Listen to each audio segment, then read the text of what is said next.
হারদহ অঞ্চলে ট্যাঙ্গারবেড়িয়া এলাকায় রাম পুজো অনুষ্ঠান হলো। রামনবমী উপলক্ষে বারুইপুরে তৃণমূল কংগ্রেসের উদ্যোগে ভোগ বিতরণের আয়োজন করা হলো। এলাকা জুড়ে যখন বিভিন্ন সংগঠনের পক্ষ থেকে রামনবমী উদযাপন চলছে, সেই আবহেই তৃণমূলের পক্ষ থেকেও পালিত হচ্ছে ধর্মীয় অনুষ্ঠান। উত্তর টাঙ্গার এলাকায় তৃণমূল কর্মীদের উদ্যোগে পুজো ও ভোগ বিতরণে অংশ নেন বহু মানুষ। স্থানীয় বাসিন্দাদের মধ্যে ভোগ বিতরণের মাধ্যমে উৎসবের আনন্দ ভাগ করে নেওয়া হয়। এই প্রসঙ্গে বারুইপুর তৃণমূলের ব্লক কমিটির সদস্য সনাতন মণ্ডল বলেন, সনাতন ধর্মের রাম সবারই ভগবান। আমরা হিন্দু, রামনবমী পুজো আমাদের ঐতিহ্য। এই পুজো যে কেউ করতে পারে। রামায়ণের পরম্পরা মেনে আমরা প্রতি বছর এই পুজো করে থাকি। এই উদ্যোগের মাধ্যমে ধর্মীয় সম্প্রীতি ও সামাজিক ঐক্যের বার্তায় তুলে ধরতে চেয়েছে তৃণমূল নেতৃত্ব। স্থানীয়দের অংশগ্রহণে উৎসবমুখর হয়ে ওঠে গোটা এলাকা। দেখুন, রামনবমী আমরা হিন্দু সনাতন ধর্মের মানুষ, অবলম্বী মানুষ।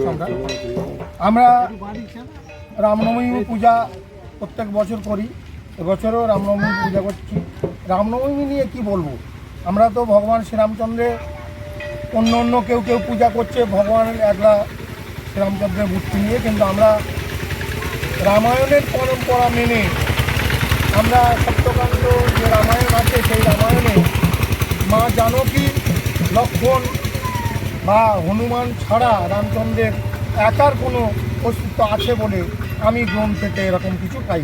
সেই জন্যে আমরা রামায়ণ পড়ে যতটা অভিজ্ঞতা বা যতটা ধর্ম সম্বন্ধে জ্ঞান আমার আছে, সেই জন্য আমি রাম, সীতা, লক্ষ্মণ, হনুমানজির মূর্তি নিয়ে রামনবমী পূজাটা করি। বিসর্জন কবে আছে, আবার ভোগ প্রসাদ কবে আছে?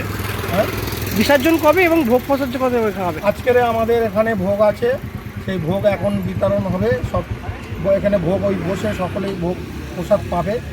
ভগবান শ্রীরামচন্দ্রের মা জানকী প্রসাদ পাবে সকলে। আর কালকেরে আমরা এখান থেকে কালাবুরু থেকে জয়জীনগর পণ্ডিত পাড়া পর্যন্ত আমাদের শোভাযাত্রা আছে। সেই শোভাযাত্রাতে আমার কয়েক হাজার মানুষ সেখানে মিলিত হবে।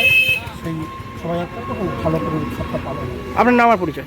আমি সনাতন মণ্ডল, বারুইপুর পূর্ব বিধানসভা ব্লক তৃণমূল কংগ্রেসের সদস্য।